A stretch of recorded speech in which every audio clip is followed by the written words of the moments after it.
Can you guys hear the commercial? Nope. No, I think it's just us talking over this commercial. Yeah, we're just over it. Eat like a baller on a budget, Burger King. We're going to have to reach out to Burger King on this one. Burger Welcome King. to Leather Brains, your host, Slapdog. I think there was some audio quality with our presenting sponsor being Burger King. If you didn't get to see the advertisement, it is for a beautiful barbecue brisket sandwich. Go to your local Burger King and snack on a delicious barbecue brisket sandwich. Burger King's going to drop us after this, gentlemen. We are doing a terrible job. But I am Slapdog, and I am joined here today by Alan Casanova Castro and Scotty Del Rey. Gentlemen, week 4 is almost in the books. We are sorry, Scotty. I did butcher your name there. It's fine. I put a lip deal. pillow in right before we started. My mouth is just salivating like crazy right now, and I really need to swallow. So and I you're realize it's rubbing the it host. in 2 ways now. So Oh my gosh! I forgot that you're not you're not on the tempting him. team. Speaking of that, I got some hate on our last episode because people were yelling at me for chewing gum. They say it's unprofessional for me to be chewing gum. I just true. like to say, go fuck yourself. Oh, if you nice. think that. How about that? There we You're go. You're banned from the show. Oh my There you go. God, Scotty coming in with the lasers. Yeah. Well, I don't have to think chew gum. I'm going to speak for Scotty. He didn't mean that. He's still going on nicotine withdrawals, and so he's on edge. is. He's on edge again. He's edgy. Maybe that should be Burger King's new commercial. Go eat the barbecue brisket burger or go fuck yourself. Like that should just be the whole thing. Maybe we can get them to reshoot it. Yeah. Well, obviously they sent us the one without audio, so that's a problem in and of itself. And they heard us talk behind the scenes. So Yeah. at any rate, no more Burger King talk. I want to talk about NFL Week 4. Before we talk about NFL Week 4 and then the Monday Night Football games, which we will talk about at the end, I want to talk about the Super Bowl, gentlemen, because the Super Bowl halftime show has been announced by none other than Bad Bunny as the headlining person to showcase the Super Bowl halftime show. I've seen some chatter about this, and this is why I wanted to bring it up, because there was some chatter about how Taylor Swift was actually asked to be the Super Bowl halftime show, but they couldn't come to an agreement as she wanted to be fairly compensated. And I had remembered in years past seeing a lot of articles about the Super Bowl and how a lot of these Super Bowl halftime shows actually don't get compensated very well, and more often than not, they actually have to spend some of their own money for their production for the show. And Taylor Swift was like, hey, I'm not interested in that. And the argument that the NFL has is, well, it's incredible publicity because there's millions upon millions of viewers, and so it's good publicity for you. Taylor Swift said, hey, look, I don't really need the publicity. And if anything, maybe Right. the NFL needed her a little bit more. And so I'm not pro Swift. I'm not anti Swift. But in this specific instance, I think I'm pretty pro Taylor Swift because if there is anybody there who might have a stronger brand than the NFL, it might be Taylor Swift. And I have a question. Scotty, I'd like Go to ahead. rewind back to the very first thing that you said when you said there's some chatter. There's some chatter. In the era of fake news, is chatter just the thing that we can say where we don't have to cite Yeah. any sources? We're just like, yeah, it's just chatter. oh, it's just on the Twitterverse. Yeah, Like, there's that's just where the chatter chatter's about it. happening. Like, man. it may or may not have even been close to real, but there was chatter about it. That's just kind of our thing. It's like That's just the rumors that are circulating It's the within the rumors. Twitters. Yeah. There's I just want to make rumors sure within we the know, because Twitterverse. I hear chatter left and right. I just want to know what's appropriate for me to bring up. Any You, chatter. as long as you can read it on Twitter, you can label it as chatter. that's pretty much true. That's a dangerous precedent to say. I know. They wouldn't post. They have bots looking at it, so if it made it onto Yeah. Twitter, that means it's That's true. absolutely it's factual. at Elon that wouldn't point. let anything not No, factual on Twitter. no. Why would he? On X, No, that doesn't- X.com. The everything. Yeah. Yeah. Okay. So All right. Sorry, there's yeah, that's what I was just rumored chatter that Taylor Swift was supposed to be the headliner, and obviously that's not coming to fruition because it's Bad Bunny. So I wanted to ask you guys, how do you feel about Bad Bunny as the Super Bowl halftime show? I'll let Scotty go. Well, the first He's things first, opinionated. I'm old because when I Nice. heard the name Bad Bunny, I assumed it was a chick. I didn't know this was a dude. This is very on brand. This is Scotty. Yeah, This I is had no Scotty. idea. I don't know anything about Bad Bunny, but upon researching Bad Bunny, Bad Bunny? Bunnies. and Who's his this many- chick? The Energizer his many Bunny? hits, I found that a lot of them I don't understand because they're in a different language. Go so on. I'm not Sweet. sure what the point of having him at the Super Bowl is. Is he going to sing in English? Nope. Because everybody in the stadium, like there's a handful of people who will know Spanish, but that's not very many. Bad Bunny's I he's assume. I mean, he's a big deal in the Hispanic community. So I'm not in the Hispanic community, so I'm kind yeah, of I'm he's- riding with he's a Scotty big over deal. here. He's a I big- don't know he's a who big he deal. is. Let's see. We need to look at like the money list. He pulls in a lot. I think the one thing I saw was obviously like he had come out previously and said he wasn't going to be doing any tours in the United States because of the whole ICE situation, and he didn't because of his fans being Hispanic. He's like, I don't want to put them all in a stadium and have ICE outside the doors. Basically, that's not funny, but it's kind of funny. It's not funny, but it is pretty funny. It's like he's an industry plant trying to get all these people into a stadium where they could just he's like got to bring your green cards into the stadium. Yeah, he's like one of those mosquito lights. Jesus Christ. Burger King's definitely dropping off. Yeah, we're canceled after this. Anyways, no, that's what he said. And so the only thing I saw after that was just like, well, this is going against everything he just proclaimed that he wasn't going to tour, because very obviously the Super Bowl, I don't know the site of the Super Bowl this year. Where is it? I don't even know. I don't know. Seems like we could find that out pretty where quick. Is Dubuque? Super Bowl? Levi Stadium. Oh, okay. It's back in Arizona. Yeah, so it's California. Actually. Yeah. Well, so I guess, or California. I guess that makes sense. I don't know. I don't really have a thought on it either way. The old person in me, the old person in me was thinking, like, I remember not knowing who the Super Bowl halftime was, like, until like right before the Super Bowl. They used to like never announce. You didn't know anything. It was always like this secret. And now they're teasing it in week 4 of the NFL season and then drop it at halftime. And I'm like, okay, what am I supposed to do? This doesn't change anything for me. Honestly, it would be way cooler if they didn't. If they didn't, like, and like you had no idea. You had no idea. That would be way cooler. How often are you that excited about the halftime performance? So more often than not, you're disappointed, and it would really suck to be like they're all hyped up for the game, you're boozed up, and then they're like, oh, this person you've never heard of is the halftime performance. Like, oh, fucking cool, I guess. Yeah. I think okay, well, who would you guys like? Who do you want to see as a Super Bowl performer? Creed. I was gonna say the same thing. Creed is my. I would love to see Creed. Who could benefit from all the aforementioned positives you said the NFL shared with Taylor Swift? You get all the publicity, you get access to millions and millions of people. Creed, like, and it would like scratch an itch for a lot of the 25 to 45-year-old men in the world watching it. They'd be like, "Oh fuck yeah, this is sick." Creed. They should probably do the first time in the last like 10 years where like because you think about it, like. We as males who are very plugged into the NFL space, like we're there for the game. Like during the halftime show, it's like a permission for me to go to the bathroom kind of thing. Yeah. And so they kind of use the halftime show to bring in like people who aren't as enthused with the NFL. But if you scratch the itch for the fan base who is already plugged into the game, that's a win. Like that Creed would do that too. You keep them locked in, and they should do like the Cowboys. They did that one Thanksgiving where the guys in the bed sheet like flying across the stadium, just like lean into it, all of it. They should. There's one thing that like, especially right now, you know, if you're older millennials, younger millennials, whatever, Gen, whatever's next, is that like everybody loves nostalgia, and like I feel like that would be the unifying force to this country. Actually, the United States of America probably needs Creed at that halftime show. That's probably the thing.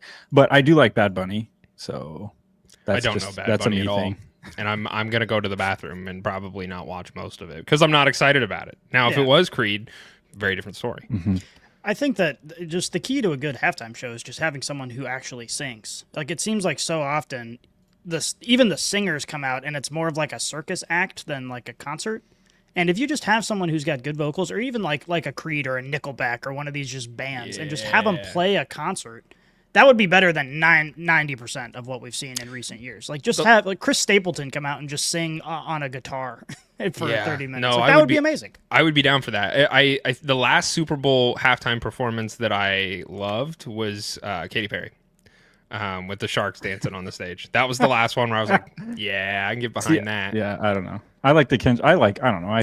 Maybe I'm stupid. I tend to like all of them. I'm like, oh, that was entertaining. That is what it is. Like, I don't know what people want. Last year's I couldn't hear it. Like the audio was so terrible. Like I couldn't legitimately hear half of what was being sung because the audio was just the best part of last year's was Serena Williams dancing, crip walking. That was the only cool part of the whole thing. I like Samuel Jackson. Him just popping up in an America hat and everything and being Uncle Sam. I thought that was cool. But couldn't hear anything. Couldn't hear a damn thing. Okay, well, that's enough Super Bowl talk. Let's talk actual football. We will start with Thursday night football. The Seahawks beat the Cardinals 23-20. I don't really want to talk about this game, gentlemen. Go ahead. I know that we have to talk about our teams, and I'm a Cardinals fan, but damn, man, this game, I don't think the Seahawks are that great of a team, and it makes me, come to the conclusion that the Cardinals, therefore, are an even worse team than the Seahawks, losing to the Seahawks. The Seahawks seem decent. They seem okay. They seem decent. They don't seem like the team that we kind of assumed that Sam Darnold would be with them. Like we assumed Sam Darnold would go there, and they're like just going to be pitiful. They're okay. There's no shame in losing to the Seahawks. I mean, they could compete against most of the teams in the NFL. I still don't know if I agree with that statement, but I will say, to Sam Darnold's credit, I had presumed that he would go back to the Sam Darnold of old, and he does look usable. Like, he looks, there are worse quarterbacks to have than Sam Darnold. My biggest takeaway as a Cardinals fan was I don't know if I can blame Kyler Murray for everything. Like I have, and this is just one game, and Kyler Murray shares the blame for a lot of things. But in this game specifically, he threw 2 interceptions, both of which were Marvin Harrison's fault, and that sucks. Like, that really sucks. We spent high draft capital on Marvin Harrison. He did end up getting a touchdown later in the game, and he got what appeared to be pretty emotional when he caught it, and he kind of like knelt down, and I don't know if there were tears coming out of his eyes, but he was all emotional about catching the contested ball, which was good. It was a good catch. I'm happy for him, but 2 interceptions were directly caused by Marvin Harrison Jr. And if you watch, Kyler Murray threw some pretty tight balls into some tight windows. And the one with the first one that he threw the interception for, Marv just stopped running his route. And if he kept running his route, he probably would have caught it. And then the second one, Kyler hit him right in the numbers, and Marv tossed it up. DB grabbed it. The rest is history. So I think if it wasn't for Marv, there was an opportunity for us to win this game. I'm just frustrated. It's the same old dog and pony show that it was last year, but even worse, because you expect Marv to take the next steps, and he didn't. And we could have had Nabers, but we'll talk about Nabers, and maybe it's good that we didn't get Nabers. The one thing I will say, going back to the Seahawks, I agree with you. The Cardinals. When we did our duo episode, I told you I was rolling the dice with one of my fantasy leagues and took Kyler Murray and James Conner and McBride. I was like, all right, if this works out, if this goes the way everybody thinks it will, it's going to pay off. And then obviously Conner's out for the season. Kyler is what Kyler is. I dropped him, and somehow Stafford was still out there, so I had to put him in. But I think that's just kind of what this team is. I think that's, for whatever reason, that's what you're going to get. Like, at some point you are what you are. And I think for Kyler Murray, it's just, I don't know why that is, because he seems to have all the tools, but that is what it is. I think on the other side of the football, though, with the Seahawks, I don't know how much you guys put into like PFF grades, but I mean, Darnold's 1. He's graded out as number 1 quarterback right now for them on PFF, which is insane. I think it just kind of shows you what kind of start to the year we're having. But it's not like he's playing not even mid. He's playing really well. And so to beat the Seahawks team, like, you also have to play pretty well. So I guess my only consolation to you as a Cardinals fan is, I mean, that's a pretty good team. I mean, the names on the back of the jersey, a great team. The names on the back of the jerseys may not say that, but I mean, the stats up through 4 weeks bear out that they're one of the better teams. And we lost to a limping 49ers team that's like injury ridden. So we're not good. I mean, we're not good, gentlemen. The season's over. Here's the thing about the 49ers. I've been thinking more and more about this since we talked about it last week, is the Cardinals are walking into a divisional game, and this is a division rival who's got a ton of injuries. There's only downside for the Cardinals in that. Like, unless they completely dominate that game, the conversation's going to be the same if they barely win or if they lose. That's like, we don't apologize for the wins, though. I agree, but I'm just saying that, like, it's a divisional game, and your opponent's injured. It's going to be tough. Like, I feel like that script is just, it's going to be tough if you're sort of a middling team like the Cardinals are. You could win or lose in any of these games.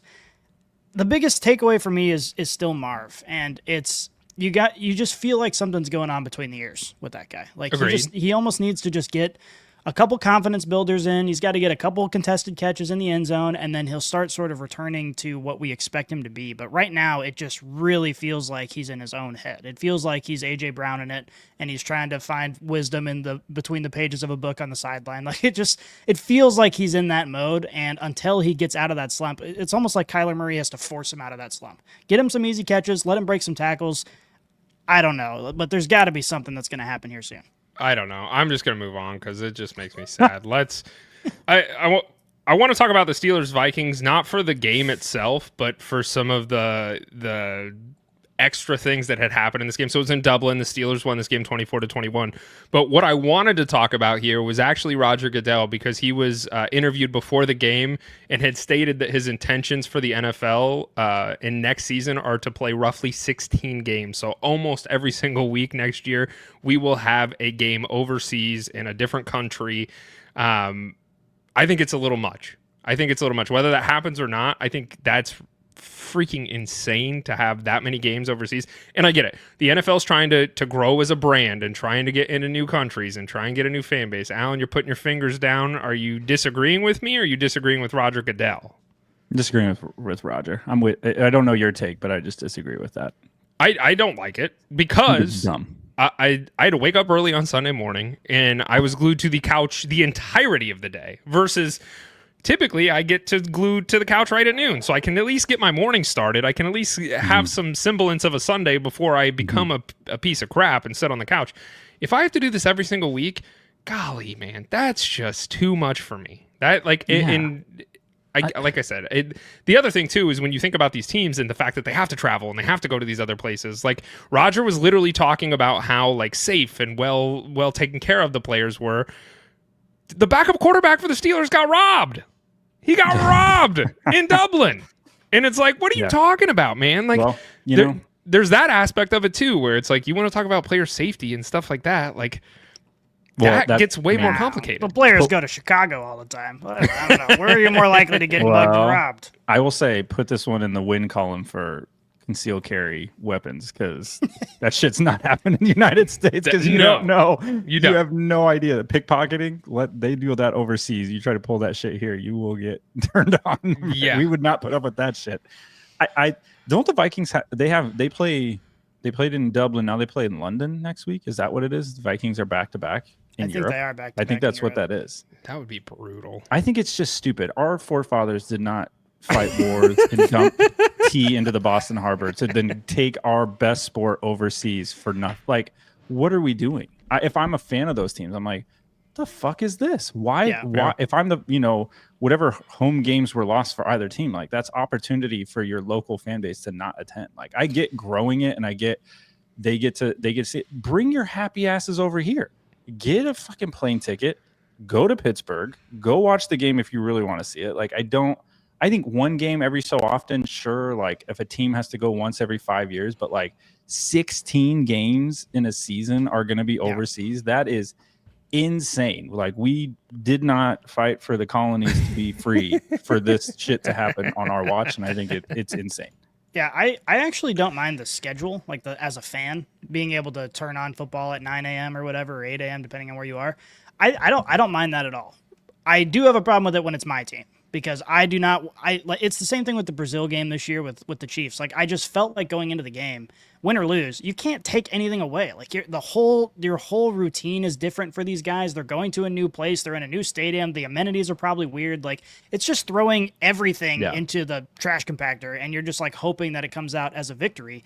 But you can't take anything away from it. And if you have multiple games overseas, you're just like throwing away multiple games. I think Roger Goodell needs to choose between having an extra regular season game or playing games overseas. But you can't do both. Like I think both is probably going to happen at some point. Yeah. Probably not next year, but I think that we will see both happen at some point. What's funny is, the momentum that's happening here is not even just NFL related, because Adam Silver, the NBA commish, has said basically his dream is to have NBA teams that are actually overseas, and then you have US and European NBA teams battling each other for there is definitely like globalization of all pro sports, because you've tapped out like the US market. Like how much more can you bleed out of the US market? You can't, like, unless you're the NFL. You can if you do New Jerseys. Yeah. Or if you're lucky enough that one of your star players starts dating some other superstar somewhere else. Like that's kind of the only way you can tap into new markets, is by going overseas. I think it's just dumb. I think there's other ways to do it. Like, I don't know. Why not fucking play on the moon? Like, let's just go play in space. Like, we do whatever we want now at this point. Just, that would. He threw a 100-yard pass. Well, no shit, he's on the moon. Like, I guess I'm just, I don't get it. I think it's dumb. I think just keep all the games here. I think it's stupid for the fans. I think it's soapbox of like local economies. Like, you got people that are like whatever, you work in the stadiums, whatever, they don't get that either. Like they miss out. So I don't know if they get compensated. The blue collar workers. Way. Yeah, the parking. You're a man of the attendants. people, Alan. Yeah, I'm a man of the people. That's what I'll I'm fight hearing. For you. Yeah. Well, I agree with you, and I think all blue collar workers agree with you. Is there anything we wanted to talk about in this game specifically, or did we just want to move on? The only thing there was a tweet I heard about this game. So obviously the Steelers won, and if you watch the end of that game, they punted to give the ball back and gave the Vikings an opportunity to go try to win that game. And they could have gone for it on 4th and 1, I think is what it was, and kept the ball in their hands. But I saw this tweet after the game, and it was Mike Tomlin is the kind of guy that stands on 12 at the blackjack table and then wins the hand. So he gets like 12. He's like, I'll stay. And then he still wins. And I feel like that's just like been Tomlin over the last however many years he's been coaching. It's like, all right, I wouldn't have done it that way, but you still got the win. So whatever. And we're moving on. But I think that's what drives Steelers fans absolutely freaking crazy. That's the only thing I was going to say.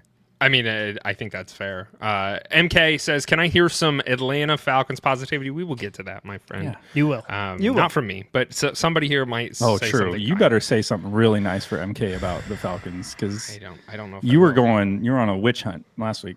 I was on a witch hunt. It was a witch hunt. I was out for blood. It was like you were edging last week. Yeah, I didn't put enough nicotine in my body, I guess. All right, let's pivot over. Let's talk about the Eagles Bucs. I think we all had the Eagles winning this game. It wasn't a surprise that the Eagles won this game, but Baker Mayfield, man, he might be my favorite quarterback in the league, aside from Jameis Winston. I don't want to take anything away from Jameis because I do love him, but Baker Mayfield is just a freaking dog. Like, he will lower his shoulder and freaking truck someone when it matters most. He's got just that grit to him, and it showed in this game. I mean, there were a couple times where I was like, that the Bucs are out of it, and obviously they lost this game, but he kept them in this game alongside with Igbuka, of course. But on the flip side, from an Eagles perspective, I'm just going to be honest with you, gentlemen. This team is not fun to watch. Like, I do not enjoy watching the Eagles play football. They're winning, and as we have said multiple times on this podcast, we do not apologize for winning. The Eagles are not going to apologize for winning.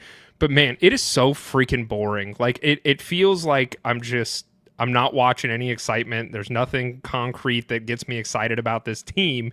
And then to further complicate this, A.J. Brown sent a cryptic tweet. If you're not welcomed, not listened to, quietly withdraw. Don't make a scene, shrug your shoulders, and be on your way. So I got to ask, did he get this from the book that he's reading on the sideline?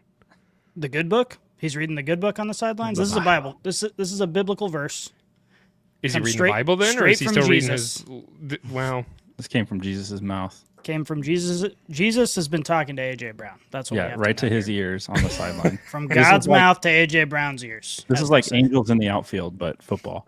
Well, A.J. Brown went 2 for 7 for 9 yards, and so there's that tweet came out yesterday after the Eagles win, and it is now being talked about today as far as like what does he mean by this? Who is he talking about? And the tweet had kind of essentially had said it insinuates that there's multiple people within the Eagles locker room / organization that this could be targeted at, which I think we all could determine that. Here's what's happening. I'll summarize it for you in one sentence.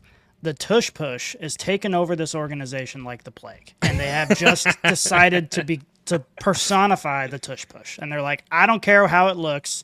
I don't care if it sucks to watch. It works, and we're going to do it over and over. I don't care if we're paying A.J. Brown millions of dollars. We don't fucking need him. We're going to just run the ball. And even Saquon didn't have a great game today, and Jalen Hurts had a good half.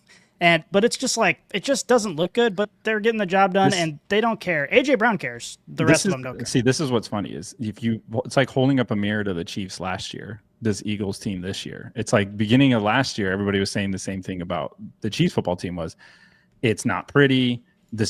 They're just winning games, and the Eagles were like, I don't fucking care. We're just winning games. Like the vast majority don't give a shit. Who cares? But you didn't see Chiefs wide receivers tweeting out cryptic Bible verses last year. Yeah, AJ Brown's been tweeting out cryptic shit for years. Yeah. They won the Super Bowl last year. He was still reading his self-help book and tweeting stupid shit. So it's like, who knows? Eagles fans probably don't care. They're like, yeah, AJ Brown tweet whatever you want as long as we're winning games. Who gives a shit? I guess just win. It isn't pretty though. I mean, honestly, they're just finding different ways to win. It's special teams again that kind of was the difference maker, where they had the blocked punt for a touchdown, and that was pretty much the difference in the whole ball game because it just gave them that edge early. But they are struggling on offense, and at some point it will catch up to you. And that's the other Chiefs thing, is that we said last year, they are struggling. They're finding ways to win, but they are struggling. Are they struggling though? Like genuinely, like, and I asked this, like, the Chiefs situation is vastly different than the Eagles situation, because the Eagles don't lack for weapons like the Chiefs do. You guys have, I mean, all last year, you guys had the injury plague. It was a problem. The Eagles, they're not really dealing with that certain situation. It's the same thing though, but here's the Chiefs lacked weapons. The Eagles lack coaching. That's the difference. But they're still lacking in a major area, but they have enough sort of in one way or the other to push them over that finish line. The Chiefs just had enough coaching and had enough. Good. Yeah. Oh, I was just going to say the Eagles are 30th in yards a game. They're 30th in yards per play. They're like, they struggle to move the ball when it matters, but they score points. They don't turn the ball over. They're 100% in red zone scoring. Like, teams would kill to have 100% in a red zone scoring. And that's the tush push. Like, that's just finding a way to win a game. And it may be ugly. People may give them shit. There's going to be criticism, but that's what, when teams are on top, people are just going to poke holes. Like, I think that's just what it is. Whatever. I don't know if I want to say they're struggling, because we saw against the Rams, like, they did look kind of dilapidated in the first half, and they like flipped that switch and they were passing the ball, and they were like, it was like, oh, we do have all these weapons, let's use them. And we saw that in the second half of the Rams game last week. And so I think they're just comfortable, and they're just like, hey, we don't need to do these things. And that doesn't mean that we won't do these things. And Scott Del Rey is not on fire today. He's on fire. You should see our text message thread. True. But I don't know. I just think for them, would you say they're efficient right now? No, I wouldn't say that they're efficient, but I would say that when they need to, I think they will start. See, that's what it is. Everybody, you know, they have the weapon. They're 4-0. You know, yeah, but I've seen it before too. Like it's no surprise what AJ Brown and Devontae Smith and Dallas Goedert are. Like, we have seen them play with this team for years. So it's not like a rookie coming in and being like, well, he could do it. It's like, we've seen what these players are, like, the talent level that these players bring to the table. They're just not getting utilized in a way in which helps the team. Yeah, I think what's odd to me is the one thing that I will circle, and I don't know what attributes to this, if this is just teams stacking the box and forcing Hurts to throw, because Saquon's yards per carry are like atrocious so far. I think he was like 2 yards a carry in this game, which you do not expect that out of that offensive line in Saquon Barkley. Yeah. So that's what happens when you don't throw the ball, though. Something's off. They're winning. Do you think it's Hurts, or you think it's the offensive coordinator, or the coaching, or maybe a conglomeration of all three? It feels like the offensive coordinator. That's what it feels like to me. It feels like the offense is one-dimensional. Yeah, like I don't think Hurts is Hurts when he's asked to do something or he's put in a situation, he can go do it. Like, he'll go win. Like, he'll go make the play that needs to get. It's not him. Like, he can do it. It's just, for whatever reason, the coaching in the middle is just like, there is some disconnect here where it's going to rear its ugly head at some point. And you want to figure this out now. And it's a good discussion to have if you're the Eagles on week 4, rather than, you're towards the end of the season or in the playoffs. Sure. Like, oh shit, we should have sorted this one out. So I just think that's what it is. And I think if they're concerned Eagles fan coming out of the game, that would be the only thing that would concern me, is like, Saquon should not be averaging 2 yards a carry. That should never happen on this offense. Yeah. Well, a game that I was concerned with until the final whistle was the Lions-Browns. And I say the final whistle, it was more like halftime. The Lions won this game pretty handily, 34-10 against the Browns. There's not a ton to unpack here. I knew, and we all know, the Browns defense is really, really good. So really the question is, can the Lions overcome the strength of the Browns defense? And we got to see that in this game. Obviously, the score is reflective of that. Really, the only thing that I have to touch on here is Kevin Stefanski was asked after the game once again whether he'd consider benching Joe Flacco for Dylan Gabriel. This is a direct quote from Stefanski. He said, "I understand the question, especially when we are struggling the way we are on offense, but that's not our focus right now. To have any success on either side of the ball, you need to play well and play together. Right now, we have too many things going wrong, and we all own that. It isn't because of one player." I don't know if I agree or disagree, because I mean, you look at the quarterback room and it's like, Joe Flacco probably is your best option, but it's the offense. Like, it is the offense. And yes, the Browns defense is phenomenal, but when you're like, When you are on a defense and your offense is so atrocious, that probably internally just kind of kills you a little bit to be like, why in the fuck am I trying so hard when our offense isn't going to do anything anyway? I don't know, because I didn't play NFL defense, but I imagine that probably comes to mind at some point, and it's like, why am I going out there busting my ass knowing that we're going to lose this game because our offense is so terrible? And that's really the situation that the Browns are in, which we knew. We knew back in preseason this was going to be the problem. Yeah, I mean, you give the ball to Judkins 21 times. That shows you where you feel like, especially in this day of NFL. But I don't know whoever you put at quarterback, who are they going to throw to? You have Isaiah Bond, Jerry Jeudy, like that's not anything necessarily taking the top off of any defense or anything reliable. So like as much as Flacco is not helping you, I mean, I don't know who else you put in. Like, who are they going to give the ball to? It's just got to be, because I don't think Dylan Gabriel is going to be better. Yeah. I mean, and Judkins was averaging 4 yards a carry, so it was like he was doing good. He was moving the ball. You could live with that. It's just the weapons on the outside. I don't even know what you're gonna do. I think whoever you put in there is just gonna be in a less than ideal situation. Do you think you got to hyper feed David Njoku, because that guy's awesome? David Njoku, he is awesome, but they also got Harold Fannin, and I think he's actually leading that tight end room. Is there in your guys' mind? It's week 4. There was so much Shedeur Sanders talk all in the preseason. There was so much hype surrounding this young man. If you guys look into your crystal ball right now, is Shedeur start at all this season, do you think? For ticket sales, probably they should.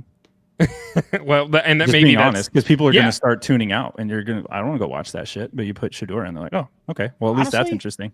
Dude, that just sparked the idea, because I'm sure I bet that's the exact conversation the people in this organization had. They're like, listen, we're not going to play Shedeur for the first half of the season, and everyone's going to be talking about it, so we're going to be in the headlines. And then when we suck so bad that nobody wants to pay attention to us, then we put in Shedeur, and people are still talking about us for the whole year. And they say, we might not win any games, but guess what? We're going to get a year's worth of publicity over Shedeur Sanders. They're going to have an entertainment business. Yeah, they're going to have one of the top picks again, so you might as well figure it out, get a good glimpse of like what it could be at some point. And boost your sales when people buy Shedeur Sanders jerseys. Yeah. That's what I would do. But I'm stupid. No, we're a bunch of idiots over here. Man, I am so excited to talk about this one. The Giants-Chargers game. The Giants win this game 21-18. I think the main thing that everybody is fixated on, as they should be, is the unfortunate Malik Nabers injury. He has a torn ACL. Monumental loss for the Giants, and this is compounded with Jackson Dart getting his first start this week, and we really didn't even get to see them play much together because it happened pretty early on. OBJ, former wide receiver for the Giants, he tweeted the NFL. He tweeted at the NFL. He said, "Dear NFL, I mean this with the utmost love and respect. We, the NFL, take all the precautions in the world with everything else when it comes to players' health and safety." He put quotes in both those. "Please, please, please get rid of the," and then he had a swear word emoji, "turf. Thank you in advance. Love." So I read this tweet. This tweet was getting circulated around there was chatter, as Scotty may call it, on Twitter about this tweet. The first thing that I realized, OBJ was definitely not an English major in college, because this shit was riddled with just typos and errors, and it was bugging me. But I bring this up. Since 2020, there are 14 reported ACL tears at the Giants Stadium. Names like Nick Bosa, Sterling Shepard, Wan'Dale Robinson, Jabril Peppers, OBJ, Aaron Rodgers, Evan Ingram, Kadarius Toney. This list goes on and on. Did you call Wan'Dale Robinson a big name?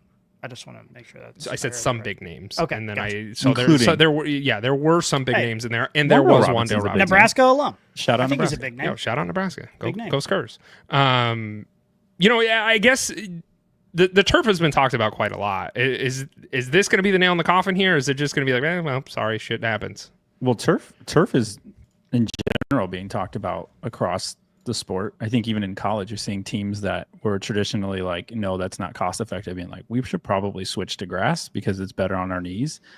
I think that specifically MetLife Stadium has been at the epicenter of all of this, just like all the names you mentioned. I think as a Giants organization or the Jets, this has impacted you by far the most on some of your top guys. Like most of these guys you just named were Giants or Jets players. Like at what point do you as both organizations be like, whoa, okay, this is happening at an alarming rate. Should we fix this? I don't know why you wouldn't want your best players out there. I mean, it should be. It's very obvious what the problem is. Everybody knows it's because of turf. These injuries happen. So I don't know why this is even like a discussion. It's either they care or they don't. I guess. And these two organizations are cost saving on the same field. So yeah, we can spend a little bit extra on some good grass. I would agree with you. But unfortunately, I mean, Malik Nabers, as I mentioned, he's not on the field for the rest of the season, which is, largely impactful. But as soon as this happened, me trying to look into my crystal ball as I do, DJ Moore ? Is it, I'm firmly in the belief that I think DJ Moore is a great trade candidate for teams that need wide receivers. He's 28 years old. He's not being utilized in this Bears offense in a way in which we know that his talent level is. Like, it's a new system, it's a new scheme, it's a new regime.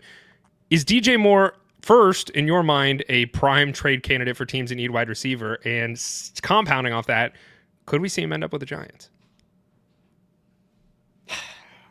I don't know. Or am I getting too crazy here? Here's what I would say as a third party viewer. Again, I'll reiterate what I've said many times, and this game kind of summarizes it nicely because we got to see Jackson Dart come in and play.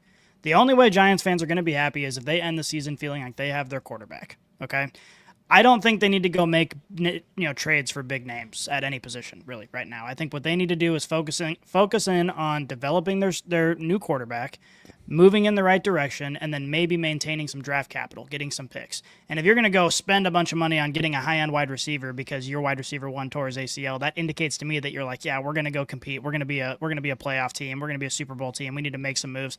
I don't see the Giants being in that situation. Now, whether or not they see themselves in that situation, that might be a totally different story. Yeah, I think Kahan just said it here, and we'll bring it up on the screen. But like, that was my thought, was I don't know, because that's like a luxury spend. Right. And if you're a team that's competitive, if your team that's competing, maybe you need that to get over the edge. But if you're the Giants, I don't know if you want to do that right now, especially the way your season's looking. Like, you want all the assets you can hold on to. But I think it would be interesting if he was there. I think my concern for the organization is how much are you going to put on Dart? Like, how much is going to be that's on my him? concern too, because you look at the rest of the wide receiver room and it's like you were just giving Wan'Dale Robinson shit, and it's like at the end of the day, Wan'Dale Robinson is not like an upper echelon sought after wide receiver. He's just there, and so you want to develop this young man, but it kind of goes back to almost Daniel Jones years ago, where we're sitting there making excuses, and we'll talk about Daniel Jones here in a little bit. We have seen Daniel Jones have a complete 180 trajectory for his career because he's now surrounded with talent. And that is one thing that the Giants year over year lack, is surrounding their guys with talent. And so you go get DJ Moore. I'm not saying the Giants are going to go to the freaking playoffs this year with DJ Moore, but he's going to be there next year when Nabers is also there. And now you have some stability at the wide receiver room to continue to try and develop your young quarterback. So that was why DJ Moore came to mind. I agree with you. It's going to be a little bit more of a lofty spend, but the Giants have to do something. If it's like, do you want to just continue to repeat the same mistakes that you've done year over year? Or do you want to actually try and give this young man a shot and be something and develop him properly? And that's where, whether it's DJ Moore or somebody else, like I think they really need to try and find a wide receiver to help develop him. To be quite honest with you, I think that would, if I was in the Giants organization, that would be my primary objective. I don't think they're going to do it. I think that it would be a good idea, but I don't think the Giants are going to front the money and the draft capital to go do that. Who knows? I was surprised they won this game, but who knows? So was I. I think everybody was. And I mean, let's talk about Jackson Dart here just a little bit. The Jackson Dart era, gentlemen, has officially begun. And we saw it in this game. I had said in preseason, I compared him to a Josh Allen light. And obviously this is one game. There's still a lot of game left to play. But the one thing that I was, really high on is his ability to move the ball with his feet. And we saw that in this game. Maybe because, well, first, he is a rookie. Second, we've seen him get thrown in week after week in these spot plays here or there for read options. Like, he is going to run the ball. He's not afraid to run the ball. And really what I want to see is him advance the ball down the field with his arm. Losing Nabers certainly hurts that. But I did think this was really funny. I don't know if you guys saw this. Jackson Dart, before the game, had went onto Instagram and posted a picture of Madison Beer, who is Justin Herbert's girlfriend. Posted it on his Instagram story, went out, beat the Chargers. And I was like, damn, like that takes a certain that takes a certain level of swagger to come in as a rookie quarterback. Post Madison Beer, she's pretty attractive. The girlfriend of the rival or the quarterback in which you're going to go face against win. And then the other thing that I really enjoyed was the cameraman was fixated on Jackson Dart's mother quite a bit in this game, which I'm a fan of. I mean, she's not bad to look at. The one thing I thought watching this game was it was almost like, did Harbaugh wish he was coaching the other team? Because if you look at the quarterback running back combo, I'm pretty sure that's everything Harbaugh has ever desired between Scatabo and Dart. You have one dude that's just like, he's just like got an edge. He's run all over the place. And then you have Scatabo, who's like, I'm pretty sure doesn't know what the hell's going on half the time, just running through a wall. I'm like, those look like actual players that Harbaugh would want on his team immediately. Like if he could just put them on his team, like if he could just switch places for a second, like it feels like all their energy matches. That was like the only other thing I thought of. I think that the Chargers, I mean, Alt went down. He might be gone for a few weeks. I think this is just, they have a lot of injuries and those are going to stack up on each other, and we'll see how this plays out for the Chargers. But this could be a downward trend for them for a little bit. Well, I know it's fun to talk about Dart because he's kind of making himself look like an ass, and that's part of the whole thing. As long as he's winning games, it'll be fine. But the biggest reason why the Giants won this game is because of their defense, and they have a lot of stars on defense. And we've kind of been waiting for it to click, and we've been waiting for this defense to really show up and impose itself. And they did this week. I mean, they made the Chargers look rough. And yes, they lost Joe Alt, and that makes a really big difference. He's the best offensive lineman on this team. But, man, Justin Herbert was running for his life this game, and he looked rough because of it. So this defense has a ton of dudes on it, and if they can show up consistently, that's the piece that this Giants team is needing in order to be competitive in a lot of the games down the line. So if Jackson Dart can, keep them, he doesn't have to win them games. He just has to not lose them games if this defense can continually show up. But that still kind of remains to be seen if they can continually put it together over and over. Well, yeah, but and I think this goes back to what we were all pretty much saying in preseason is the Giants aren't going to. I mean, the Giants are not going to the playoffs. The Giants are not. They're not going to contend anytime soon. But you want to see, can we build around Jackson Dart? And the thing that this was kind of this more chatter for you, Scotty, over on the Twitterverse. I like it. After everybody had kind of left the locker room, everybody was kind of lingering. Brian Dable went over to Jackson Dart, kind of grabbed him, and they got close to each other's head and were kind of having an emotional thing. Brian Dable knows. Like, I mean, his entire longevity as a head coach is now directly tied to Jackson Dart's performance. I was just gonna say, what is he? Like, that's what it is. He's like, don't do this. I'm fucking done here, man. If you can't get this shit together and do this on a weekly basis, I'm done. Like, that's what it is. And so he's either saying that or say hi to your mom for me. That also could have been it, because Jackson Dart's mom, like I said, she's not breaking any camera. He's not ugly. I mean, Jackson Dart's a pretty good looking dude. Like, he's not. Yeah. He's a pretty good looking guy. So he had to come from somewhere. He just looks like again, as long as he's winning games, it's not a big deal. But the second this guy, which seems almost inevitable on the Giants, like they're going to have some games where their offense looks pretty stupid, and then you're going to look at Jackson Dart with his turtleneck and his diamond necklace and his one eye black, and you're going to be like, what the fuck are you doing? What are you? The swag. I don't, because when you compared him to Josh Allen, and Josh Allen last week had to wear a visor for the first time in his NFL career because he broke his nose, whatever, and they asked him about it, and he said, yeah, I wore a visor in college, but when I came into the NFL, I just didn't really want to be that rookie. I didn't want to be a guy who just showed up and tried to look cool. Like, I wanted to prove myself. Jackson Dart took the complete opposite approach. He's like, I'm going to show up and I'm going to put on every fucking piece of swag that I possibly can. And so, like, I guess we'll see, but I think that's a pretty high risk. You would think less of him if he lost this game wearing I already kind of think less of him because of all the shit. It's like Caleb Williams and his fingernails. Yeah, it's exactly. Who would you rather have? Which wears it worse? Which wears it worse? The fingernails are worse for sure. Okay. The fingernails probably. Are worse. But it's either in both cases. It's a look at me. It's like, hey, I want to be the center of attention, and that just rubs me the wrong way. It's a team sport. Like, Jackson Dart looks like if a 12-year-old boy was creating a player in Madden and just 100%. Loaded him up with like random shit. And you're just like, that's my quarterback. And it's like, that's what Jackson Dart is. That's what he looks like. At least he's not on the bench doing that anymore, because that was pretty rough. You look on the bench and you see this guy just completely swagged out, and you're like, well, look good, you play good. I guess I was going to say, look good, sit good. Well, he's not sitting anymore. He's not sitting anymore. All right. Before we continue this, we have to give a shout out to our sponsor, Burger King. Eat like a king who's on a budget. 3 tasty options, fries, drink, and nuggets, all for $5. Wait, that can't be right. Just confirm that that's the real price. BK, have it your way.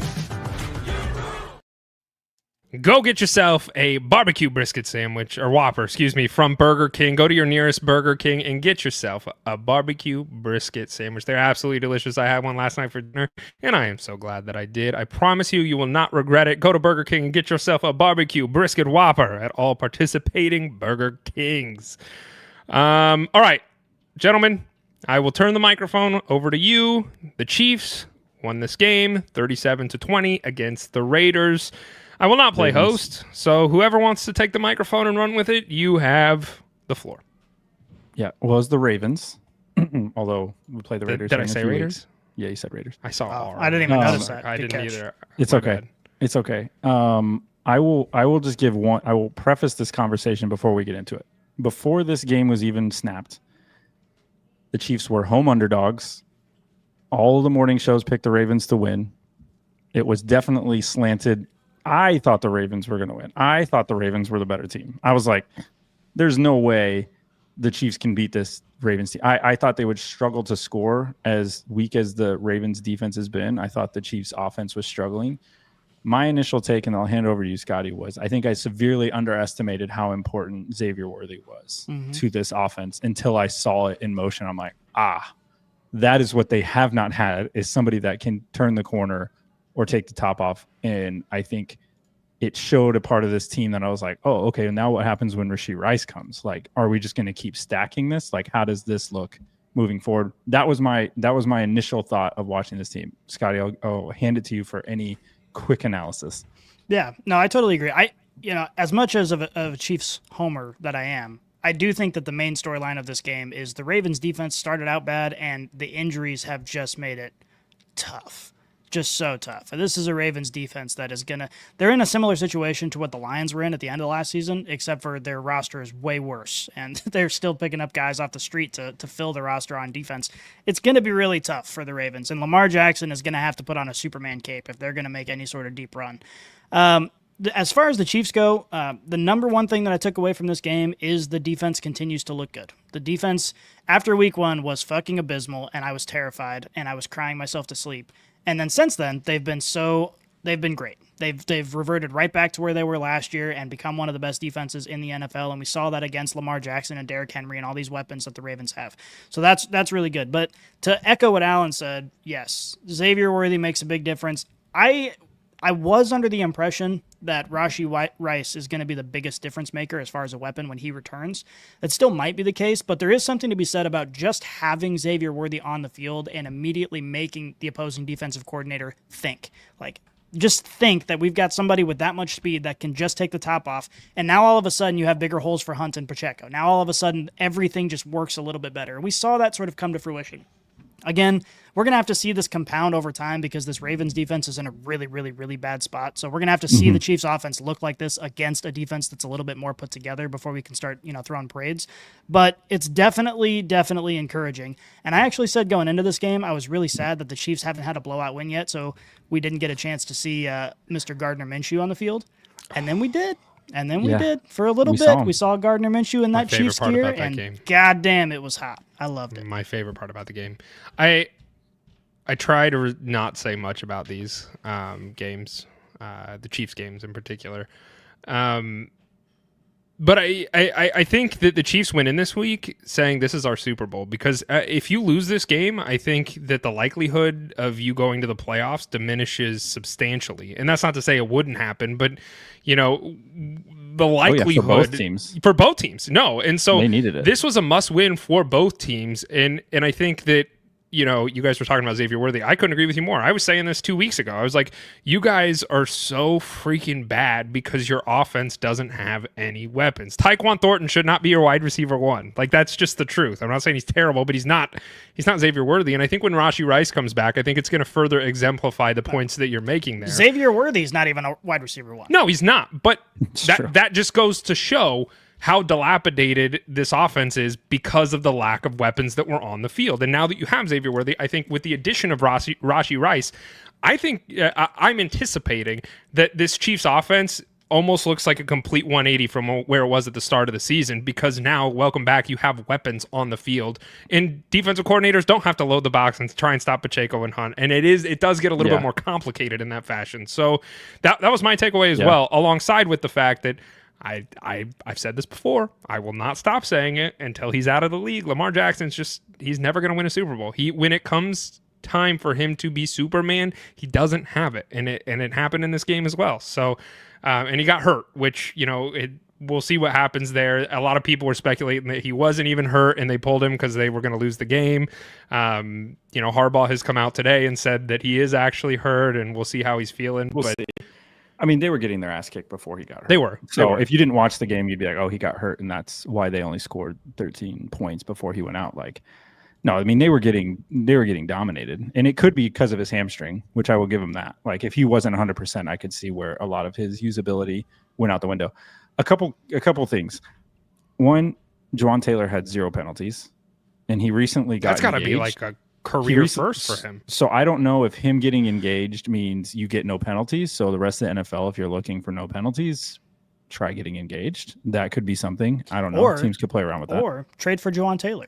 New player that does not get any penalties. Yeah, he's penalty free now. So somebody come take him from the Texans. Chiefs. The Texans might be interested. The other thing was, this is a milestone game for Mahomes through his 250th touchdown, becoming the youngest player ever to reach this milestone, and another long list of things that he's going to break over his career. I think that the demise of everybody wants to go on and say this is the end of a team. And I think at the beginning of this year, we were like, ooh, this doesn't look great. I think this goes back into the underestimated how much Xavier Worthy meant to this team. I didn't see it.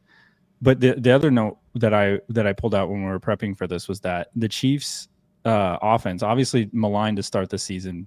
We didn't think it looked great, but they scored on 54% of their drives so far, which is third best in the NFL, only behind the Bills and the Colts. So it's like, as much as they are not humming, the fact that there's other levels might be something to stew on for the Chiefs in this offense, if you're like, hey, they can put something together now. Yeah, and I mean, I don't think that a stat like that's going to hold up over the course of the season. What we've seen so far is sort of like you see a stat like that and you're like, oh, the stats are telling me to not believe my lion eyes, but you could just see how this team does not look like it's put together until you get the weapons back. And then I think it's perfectly possible that this offense takes a complete 180 and we can be optimistic about it again like we were in the preseason. Like, hey, the weapons are going to be here. This is going to be, circa 2018 Patrick Mahomes, 2019. Yeah, I think whatever team lost, you're going to have the feelings that you're feeling right now. And for the Ravens, you're already starting to see like Netambuke or whatever his name is for the D, on their D line with the neck injury. Now all of a sudden he's out for the year. Now all of a sudden Lamar Jackson's got this. They're going to help him with his hammy. They're not going to rush him back, because the season's already starting to trend. Yeah, the season's trending in a different way, and you would have seen that. But I think that the difference is what happens if the Ravens did win this game, right? Like now from the Chiefs' mindset, like I still think knowing the characters that are within the Chiefs organization, I don't think they have that mentality, and I don't think they would have that mentality. I think that it would still be all gas. We're very desperate for Rashee Rice, which I think is still in play. But in the event that the Ravens did win this game and the Chiefs didn't, I don't think the Chiefs are taking that mentality, because I think that they have a winning mentality within culture built into that. And with the Ravens, it's like, well, I don't want to call their season a bust and over, but it is trending that way. And that's just the truth. One question I have for you both, and we can certainly move on, is if Xavier Worthy didn't get absolutely blasted by Kelsey in week 1, which you could say Kelsey is the sole reason the Chiefs lost the very first 2 games, injuring Xavier Worthy and then throwing the interception. Yes, interception in the end zone, which he could have caught, and they would have been just fine. I said that on week 3. But if Xavier Worthy, seeing what you saw this week from this offense and how they look, now this just could have been because of the Ravens defense, but I think we'd be talking about a 4-0 Chiefs team, having beat the Chargers Eagles.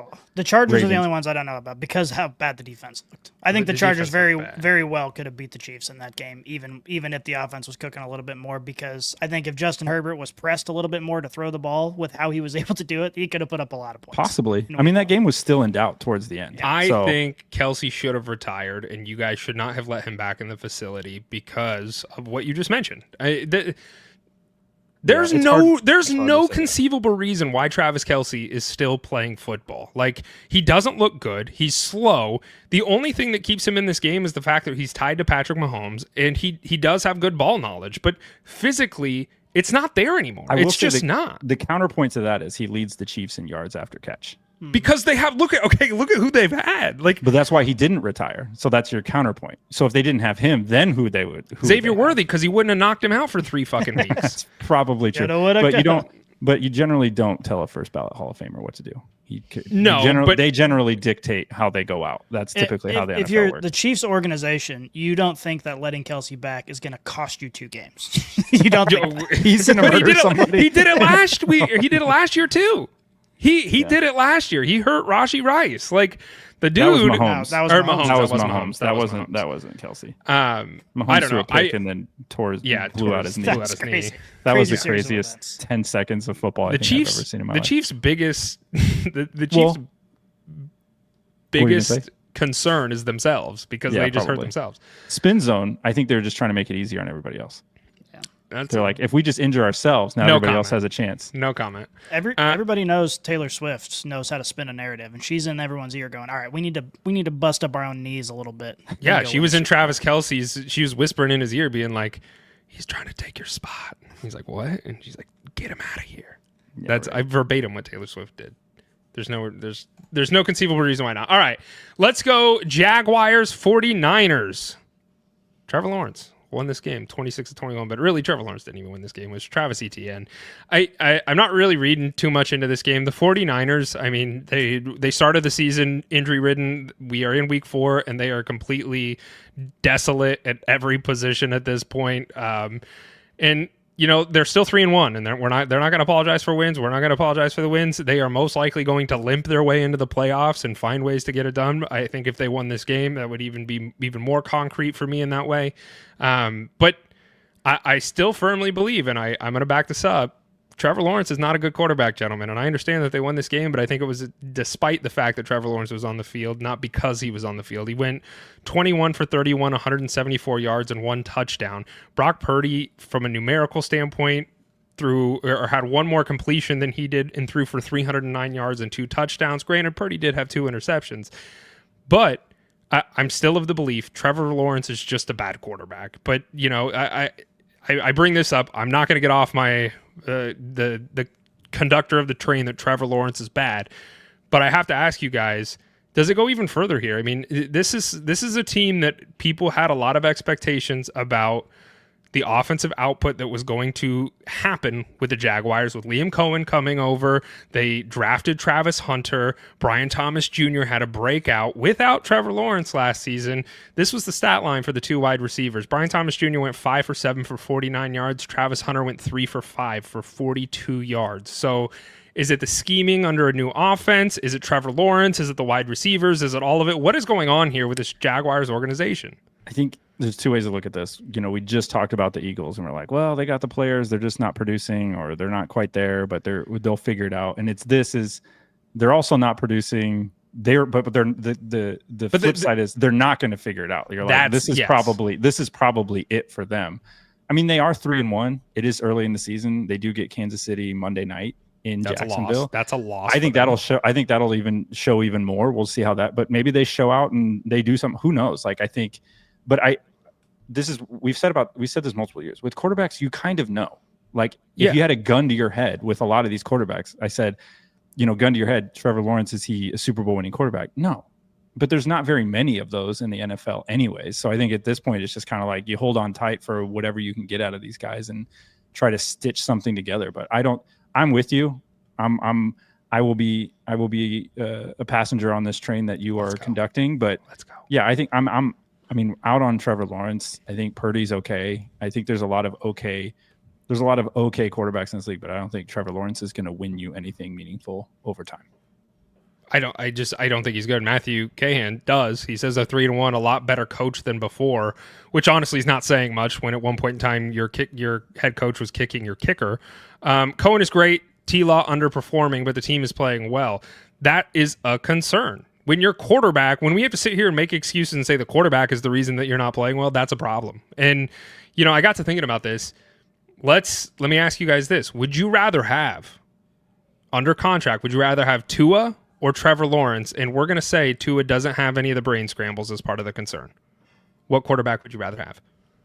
No, just run the Wildcat. give me Cam Scatterbo in that situation. Give me Scatterbo in a shotgun direct snap offense where all I do is grind it out for 3 yards a carry. But and the reason I ask you this is because they're both under contract. They both were paid an exorbitant amount of money to not perform, and really should not have been paid what they were paid because they're not worth it.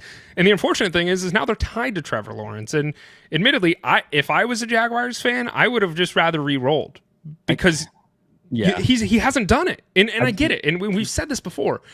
Every year we make excuses. He's had new coaches. He's going to figure it out. He doesn't have weapons. And it's like, at some point in time, those excuses, I'm sick of them. I'm done making those excuses. He's just not good. Again, he's just a product, the hype train that he was at Clemson, beating Alabama and looking as good as he did. Like, if he didn't have all that, we wouldn't be sitting here talking about it. But it's just like, as we hype these guys up, the next one to come out of that is going to be Manning. Arch Manning coming out of Texas. That's going to be another quarterback. You're like, oh my God, look, he's probably going to do it. And who knows? I think for me, Trevor Lawrence, the Jaguars, the money situation, like, unfortunately for the NFL, there's actually a very short list of quarterbacks that you could say are worth what they're being paid from. Would you rather have Daniel Jones or Trevor Lawrence at this point in time? Well, I mean, knowing what we know now of Daniel Jones, probably rather have Daniel Jones. You'd rather have a guy that, at least can go win you games. He looks like he could win you some games rather than try not to lose you some games. I think that's what makes this interesting is the money situation. I know we talk about this, but like, what quarterback is actually being paid what they're worth? Because a lot of the top paid quarterbacks haven't won shit. So what are we even talking about? It's just kind of like, it's a crapshoot. And I think for Trevor Lawrence, it's just, the time, it's just like an hourglass of sand that's just running out, and you're just wondering what game is it going to run out on. Well, and MK said here these claims are valid when you have Doug Peterson and Urban Meyer, and now you go to a good offensive mind. Really haven't seen it. I get it. They're 3-1. I understand that. We're not going to apologize for the wins, but this offense hasn't performed like I had expected. So many people were so high on Brian Thomas Jr. I was not one of them because of the concerns that I have mentioned throughout this show. But it hasn't happened. I watched Trevor Lawrence last week attempt to throw a football and was like, I could throw a more accurate ball, and I am not a good athlete. Like, that was just the level of which the incompetence really showcased itself. He couldn't hit the broadside of a barn. Like, he legitimately did not look good last week. And this week, it kind of was a lot of the same. Like, if they didn't have Travis Etienne, this team would be bad because the wide receivers are non-existent. Travis Hunter has not lived up to all that draft capital that they have invested in him at this point. Now, obviously, that could change, and you hope it changes, but I think Trevor Lawrence is part of the problem. I really do. Okay, let's go over to the Rams-Colts, gentlemen. This was my game of the week. This was the game I was most excited for because it's going to, in my mind, going into this game, it was really going to tell us who are the Colts, and that's kind of what we got to see a little bit here. The Rams, we know the Rams are good. The Rams are always a well-coached team. Sean McVay, Matt Stafford, like the Rams are a playoff team that can get really frisky. Nobody ever wants to play the Rams. We know that. So the question we're all asking ourselves is, what are the Colts? And in the first 3 weeks of the season, kind of left us still wondering a little bit of that. They played the Dolphins, the Broncos, who have a good defense, not a great offense, the Titans, and now they played the Rams. So this was the game that I was circling where I was like, okay, I want to see how they perform and do they show up, and it'll give me a little bit more insight as to who the Colts were. My takeaways are this. I think the Colts are firmly cemented as a playoff team in my head at this point. Mm-hmm. I think that's what they are. Now, are they going to go win the whole dang thing? Probably not. Anything could happen in the playoffs. But I think the Colts are a good team. I think that is what I kind of took away from this game is the Colts are actually a good team. And I get it, Danny Dimes, he did throw an interception at the end of this game, which caused the Rams to get the W. I understand that. Mistakes happen. I think the Colts are just good, Alan. I don't know if you would back me on that or you disagree. I'm interested in your thoughts. They're just a solid team. I mean, they got playmakers, and Daniel Jones is benefiting from having some solid guys around him. I think if you look at the AFC, they're going to benefit from some teams fading back that we thought were going to be better, and some by injury. You know, you have the Ravens, obviously now are going to be on a slide. How far does that slide go for them? You know, you have the Bengals losing Joe Burrow. You know, they play against the Broncos tonight, and the Broncos don't look like everybody thought they were supposed to look. You know, statistically, Bo Nix is one of the worst quarterbacks in the NFL right now through 4 weeks. And so there's going to be a lot of teams that I think they are better than many didn't project, because we didn't know what Daniel Jones was going to give you. That was always going to be the outlier. Even we were talking at the beginning of the season. Okay, it was going to be Richardson or Daniel Jones, and we were like, who are you going to start? What are they going to do? And I'm glad you brought this up, because I want to pick your brain on this, because there was so much media fodder about Daniel Jones and the Colts and everything they had going on. And it was kind of like the laughingstock of the NFL, right? Like everybody was just like, you can't choose between two shitty quarterbacks, and you can't, like, it's not going to matter anyway because the Colts are going to be terrible. So, you know, we fast forward 4 weeks into this thing, and you're like, actually, the Colts are probably actually good. Like, the Colts are good. And that's really the thing that I want to, like, iron down is, you know, if you were to go back 4 weeks ago and I was to ask you, you know, are the Colts a playoff team? Honestly, what do you think you would have said? No, I mean, we all said no. Like, we're all thinking, which of the top 5 picks in the NFL draft are they going to have? Like, that was probably the more apt discussion at that point. But that's why you play the games. That's why you don't play it on paper. That's why you don't play it, in your mind or what people are saying. And I think even a lot of these discussions, we're bound to it even when we talk about it, because we look through the ends of fantasy. We're like, oh, from a fantasy perspective, what are my outputs versus like the sum of a team? Fantasy does not always dictate, what that is. So I think even we're bound by some of those discussions. But yeah, the Colts look good. And like I said, the AFC is not as strong top to bottom, I think, as many thought it was going to be. And I think it's going to afford some of these teams that maybe we didn't think were going to sneak in. I think it takes a lot of resilience from the Colts team in general to just not listen to that, because it was being taught. It wasn't just us. I mean, it was everybody. Like every media outlet was like, yeah, the Colts are going to continue to be shitty, and like, what a joke this is. And then for them to be where they're at now, it's like, what a resiliency by that entire group to make sure that we'll leave it on the field. Yeah, they had to play. That was one of those teams. It was like you felt like if they had a good quarterback or decent quarterback play, they could make some noise. But it was just they were my team 2 years ago. They were my Lions 2 years ago, and I was like, oh, that was bad. And now I'm like, dang, I missed it. Did we forget when they had Phillip Rivers for a spell and went to the playoffs? Like, this team's been on this trajectory for a while, where it's like, all right, can we get a quarterback in here that can do us something good so we can get it? I think that's what's frustrating. All post Peyton Manning stuff. It's funny because you had one of the greatest quarterbacks of all time, and now you're just stuck. You're in this carousel. Scotty, I had a question for you. Did you put a lip pillow in? No, I put some gum in. Oh, okay, no. I saw something kind of go relapsed live. Yeah, I was like, oh my god, that'd be good for the viewership. It's an episode of Intervention right now. We're all. You had to stop talking football. I've been like, dude, are you okay? Like, bust out a bottle of Jack Daniels too, and just start chugging. I'm waiting for that one.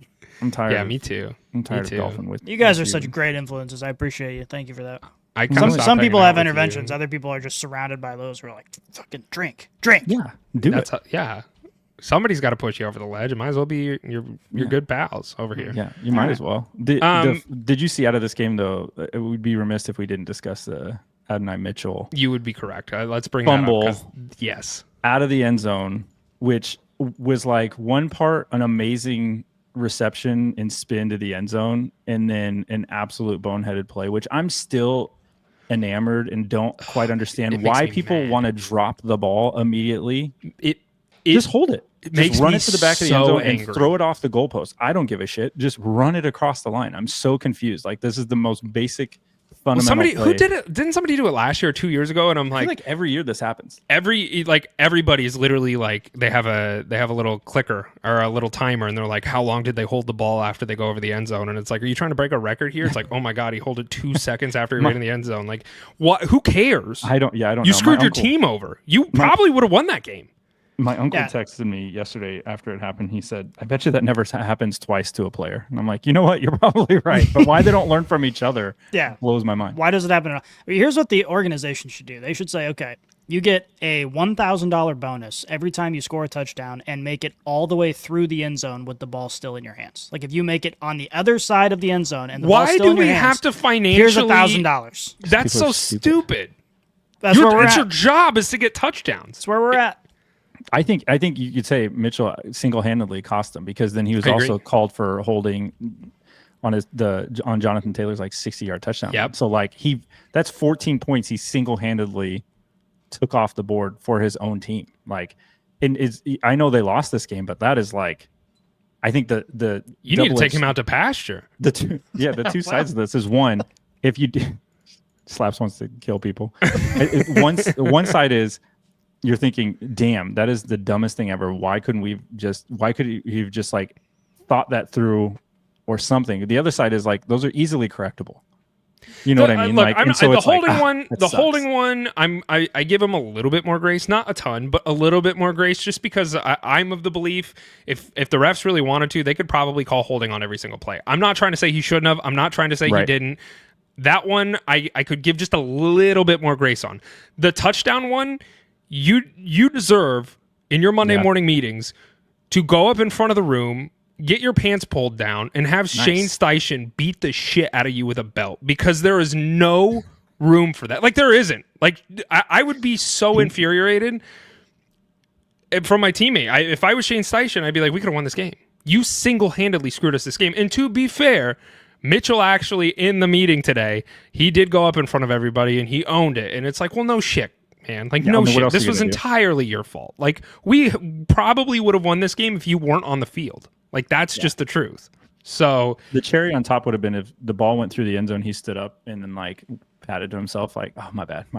Like, that would have been he knew as soon as he did it, because he like threw it and then he like it must have clicked like half a second after, because he tried to run after it and dive on it, and it's like the panic in his brain during that like half second where he realized what he's done has to be intense, like the most intense heartbeat in America was at that moment. Just like cause an earthquake and we're all just shaking. Yeah, stupid move by him. But the Colts are legit. Yep. They are a playoff team, and I'm excited to watch them for the rest of the season. A team that, we're a Bears podcast. We are a Bears podcast this season. I don't know if I want to say I'm super excited to watch the Bears, but I'm committed. We are a Bears podcast. We have to say nice things about the Bears, and they won this game 25-24 against the Raiders. Caleb Williams barely gets it done in a battle of the mids. So I don't really know if there's a lot to dissect in this game. For me, and this is kind of the takeaway, I've got some family members who are Bears fans, and they were asking me about this game leading up to it, and they're like, well, who do you think is going to win this one? And I said, really, this game comes down to this. Max Crosby versus Caleb Williams. And that's largely what it came down to, is can the Bears offense stop the rush that is the Raiders defense? And if they can, then I think the Bears are going to win this, because we've seen it week over week. We've seen Caleb Williams play, and when he gets off script, it doesn't look great. And that doesn't mean that he can't make plays when he's off script, but when he has to play hero ball, that's typically where they start to get in some turmoil. And if the Raiders defense can get home and really start to fluster him, that's where this game is going to, that's where the impact of this game is. And that's exactly what happened. And the Bears did end up winning this one, but that was kind of what I told him. He's like, yeah, I kind of agree with you. And then when I was watching this game, I was like, okay, like that seems to be pretty validated. The other thing is, I don't know if you guys saw the Ben Johnson, the halftime interview. He got real snappy with that sideline reporter. Did you guys happen to see this? Yeah, I saw that. He looked kind of... He looked mad. Yeah, somebody pissed in his Wheaties. That's what it looked like. I think it's blown out of proportion. I think... you think? I think if Did you watch it? I did watch it. I think if it wasn't a woman sideline reporter, nobody would talk about it. Because how often do we see coaches snap at male reporters in meeting rooms? It happens. Well, that's why they usually make women the sideline reporters, so they can ask the hard-hitting questions and not get slapped. Well, I just mean, like, it's the only reason we're talking about it is because they're framing it like Ben Johnson yelled at this innocent young woman. It's like, she's a sideline reporter. She's she yell at her. She like, can take leaned it over, and it was a dumb question, but it was all done. Stupid question. It was all done in the snap second. So like, okay, it came out kind of weird. He responded kind of weird, and now we're talking about it for weeks. Like, it's just whatever. It's not a big deal. Yeah, the two takeaways for me for this game. One is that Genty looks legit. I think he's looked legit on film, even though his stats haven't backed it up. I think he looked the part, and I think the stats this game finally backed up what people have been seeing. You know, he's that incredible 138, averaging almost 7 yards a carry. Like that is something you can definitely hang your hat on. I think for the Raiders fans, that's portable moving forward.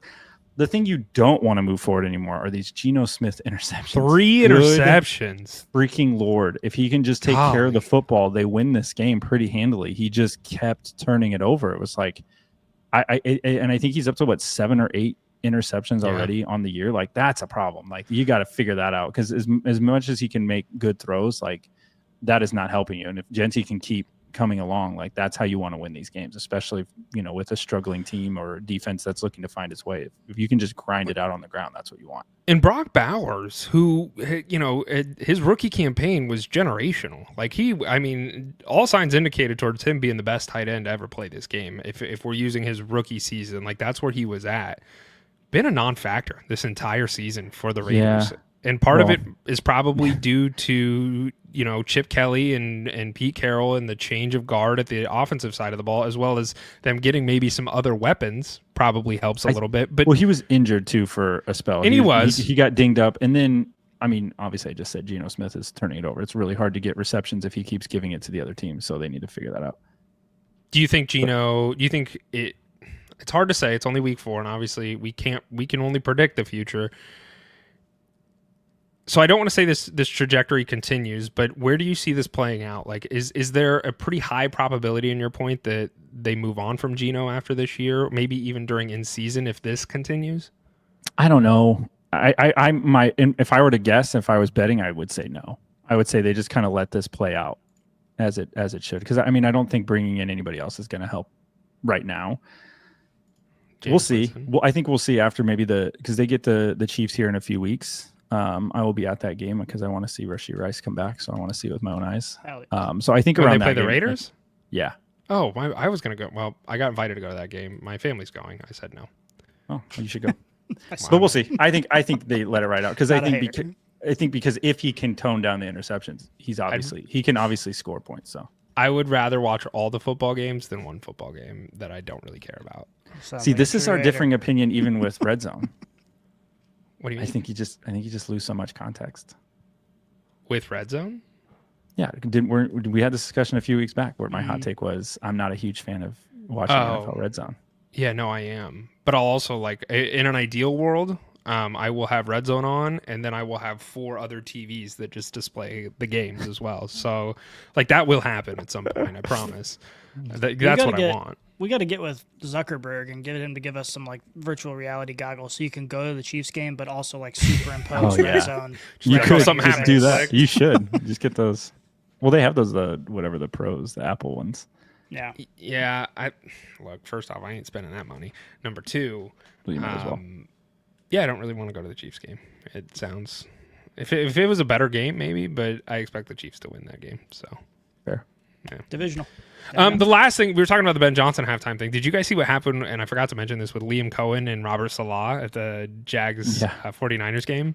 Yeah. So, leading up to the game, Robert Salah was in a presser, and Robert Salah had been asked about, you know, how he was preparing or whatever, and he was like, he goes, yeah, Liam Cohen has a way to steal. He said legally steal our play calls, and they're kind of doing that. And so after the game, Liam Cohen kind of confronted Robert Salah and said, keep my name out of your fucking mouth. And it felt very Will Smith-esque. But I think that would be the last person I probably would say that to, because if I could bet on a fight as to who would win, all my money would be on Robert Salah. He would beat the fuck out of Liam Cohen. That guy's a little nerd. Well, if you roll tape, Liam Cohen was hiding behind a few guys. So that's exactly, if you're a smaller guy, that's exactly how you talk shit. You like pretend that like you're being ushered out to not start anything, but I'm pretty sure he was just like, let me find another big guy to put in between me and Robert. Push me out. I don't even know if Hold me I don't even know if I don't know if he could see Liam Cohen over the guy who was hiding behind. He was probably just like, who's saying this? And he's just yelling back into the void, and he's hiding behind another human. That's how I would fight him. Yeah, I wouldn't. I would hide behind another. Robert Salah would be a lot of human shield engaged. Yeah. Okay, let's go. Texans 26, Titans 0. Cam Ward has no friends. I mean, it sucks. It sucks. And Cam Ward, he was asked in the post-game presser which is getting floated. There's some chatter over on X, and this is being said. He said, we keeping it buck right now. We ass. We're 0-4. At this point, we have nothing to lose, except maybe like games, head coaches, etc. We dropped a quarter of our games, and we've yet to do anything yet. We have to lock in, especially myself. Offensive line from the D-line, from special teams to all three phases, we have to play together. We have not played together this year, and that's just something I want to preach about it every day. Every day we got to do better, and we're doing that, but it has to show up on Sundays. It hasn't showed up yet, but it's got to show up next week. He got a lot of hate for this, actually. There were a lot of people that were like talking shit on him, and I'm like, why? Like, I don't think he said anything wrong. What else do you expect him to say? That's what I'm saying. Like, why are you hating on this man? Like, what is he supposed to say? Do you want him to say, yeah, I think we're going to figure it out. Like, we're going to get this figured out. Like, no, you're not. This team is bad, and it's not for lack of Cam Ward trying. Like, the Cam Ward, I legitimately believe, will be the guy for them and will be a good quarterback. The problem is none of his team can catch a fucking ball. Like, it sucks. I feel bad for the kid. By way of comparison, just to show you how bad it is with the Titans, just to like put it in context. This past week, Atlanta scored 34 points. The Titans this year have scored 50. This year, total. Yeah. And the big goose egg this week sure doesn't help him. But that's what he's dealing with. And that's not, you can't tell me that's a quarterback problem. But we said that to start the year. We said Cam Ward could be really, really good. We're just not going to know because he has nobody to play with. Like, there's nobody on his team. Like, what? I just don't know what he's. Has he passed the eye test for you thus far? I think so. I think he's made plays where, generally how we watch this is kind of like, could somebody else, have we seen anybody else do this? I think some plays he's made, I'm like, wow, you don't see quarterbacks just rolling off the street doing that. Like, we were just talking about Trevor Lawrence. Like, Trevor Lawrence makes 0 plays where I'm like, wow, that is an amazing play that he just. I think Cam Ward's a better quarterback than Trevor Lawrence. Oh yeah. If you switched him up right now, I think the Jaguars would feel much better about themselves. I would agree. That's contract kind of what would make him feel that. Oh way. yeah, I would love that too. Yeah, true. Financially, I would also love that. But I feel like all this talk about Cam Ward, and like everybody's doing this, but it's really overshadowing, I think, what is the real conversation, which is Callahan is like 3-17 as a head coach. And granted, I know this team's been bad, but 3-17 as a head coach, I feel like at some point someone's gonna get pissed. I feel like it's already happening. But the question then becomes, what do you do? Like, do you fire him because he did draft Cam Ward and, well, him and the organization? Like, and then do you do the rigmarole of trying to find a new head coach that can now come in and teach Cam Ward what to do here? Like, what do you do? Because I don't disagree. I'm just curious. What is your thoughts? I guess the question you have to ask is there any redeeming quality about this team right now that you're like, okay, at least we have this figured out. Cam Ward. Cam Ward's it, and that's just a human that anybody could coach. Like if you get a competent coach in there, I think they need. I mean, you need weapons, Jimmys and Joes. Like, as much as we want to put it on the quarterback or on the coach as well. Like, the fact of the matter is, there's not a lot of ingredients in the cupboard to work with. Yeah, and that's kind of, I guess, where my mind went, because if you look, like last year, his starting quarterback was Will Levis. Like, and I'm not sitting here trying to defend the guy. I truly don't care if he gets fired or not. But like, looking at the entirety of the situation, I'm like, man, like, he really has had a tough hand of it because there is just nobody around this. There's nobody. Yeah, I will say, I don't see like a definitive scheme either from this offense. I agree. Know what I mean? Like, if you take any of the great offensive minds right now in the game and you put them on this team, or you have them coach this team, you're like, okay, they could put something together and scheme something up where you're like, we should score some points. Yeah. You should be able to score some points. That's the point that I'm making, though, is that it's like, yes, there are lots of coaches who have bad teams and they suck, and you can kind of give them the benefit of the doubt. Brian Dable's a great example. It's like, yeah, I don't think it's Brian Dable's fault. I don't think he's exactly the problem. But this is like really bad. Like, not only in the record, but also just the degree to which this team looks like it is not competitive at all with anyone that they take the field with. Okay, let's play a game. It's really bad. Let's play a game. This trend for the Titans continues. They are going to be one of the worst teams in the NFL. They'll have a high draft capital pick.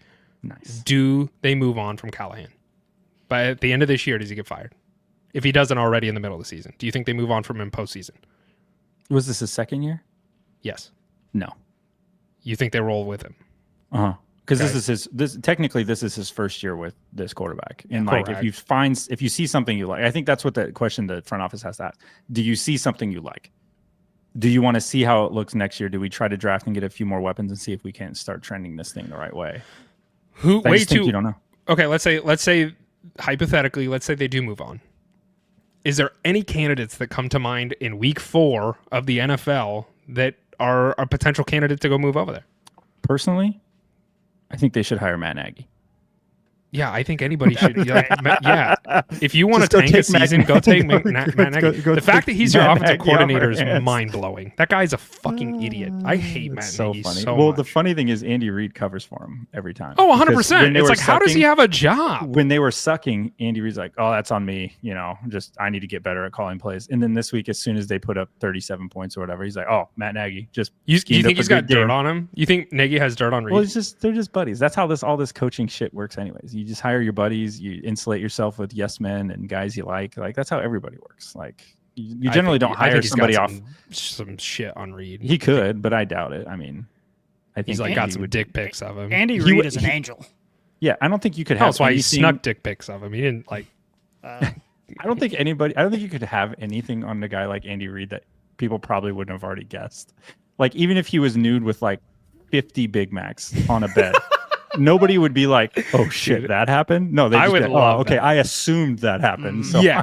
Plus, I guarantee he's got the hog of a century. So it'd be like it wouldn't be about the Big Macs. It'd be like, "Oh man, oh." Shit. That's why he's so heavy because he has to offset the weight of his hog. It's just you don't physics. Otherwise, he'd be like a weeble. He'd wobble. Yeah, you can't. You have to offset it. So that's why he set up the way. Andy Reid, big dick energy and big dick in his pants with Big Macs on his bed. All right, let's keep moving. Let's talk Falcons, Commanders. Falcons win this one 34-27. This is another game I was really, really interested to talk about as a Falcons hater. Michael Penix, he looked really good, gentlemen. I mean, he went 3 for 313 yards and 2 tutties.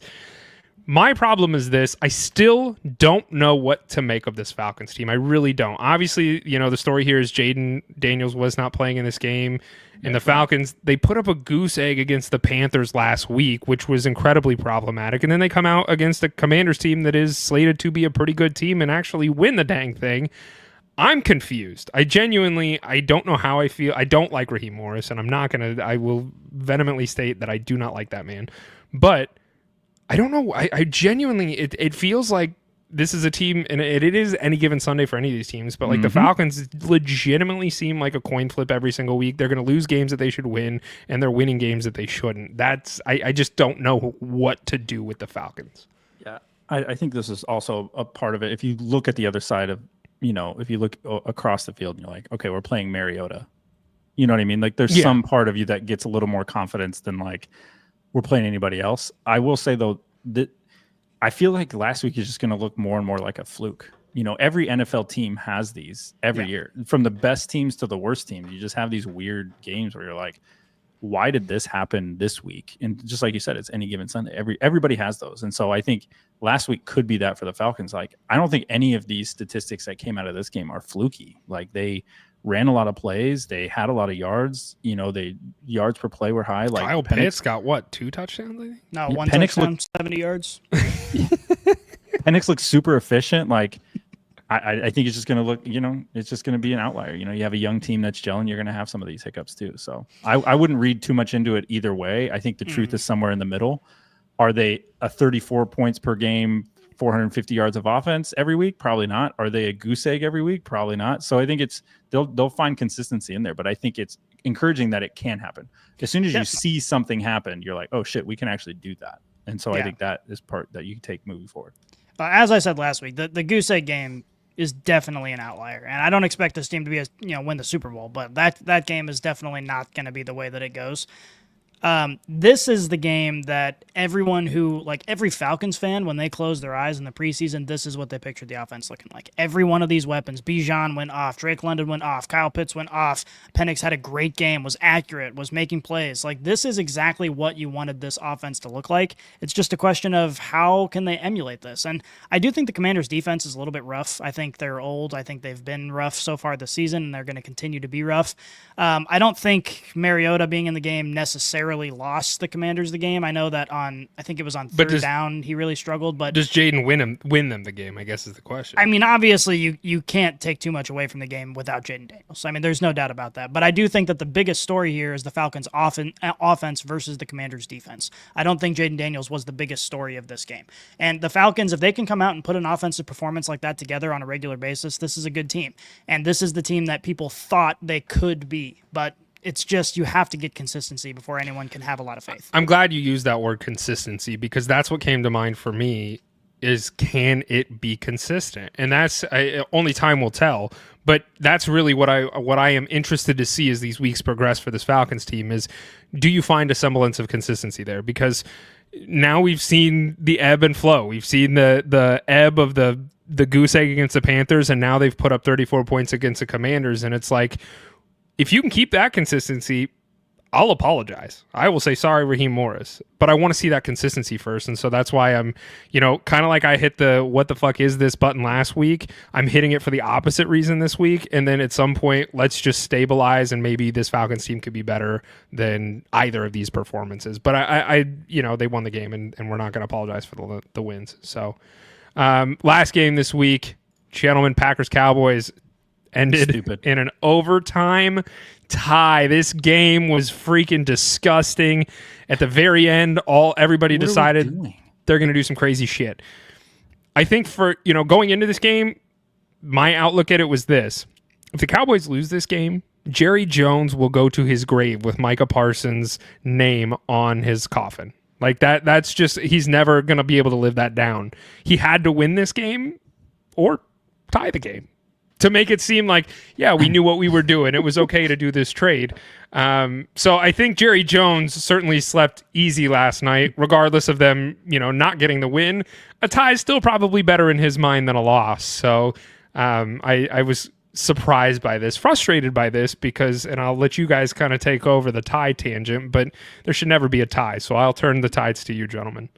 Yeah, this was an amazing offensive game that was just abruptly ended for no real reason other than just some rule that the NFL cooked up to just be like, nope, we're just going to end in a tie. Like, I just don't understand in this day and age how we're still doing this with the NFL where it still ends in a tie. Like, I'm a firm believer, and I know some may not like it, but the college rules are amazing because you get it on the 25.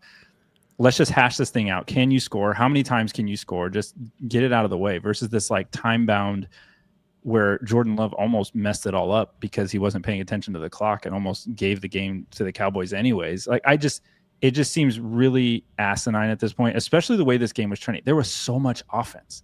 Both quarterbacks throwing for over 300 yards, no picks, tons of touchdowns. Like it was fun to watch. George Pickens looked great. Yeah.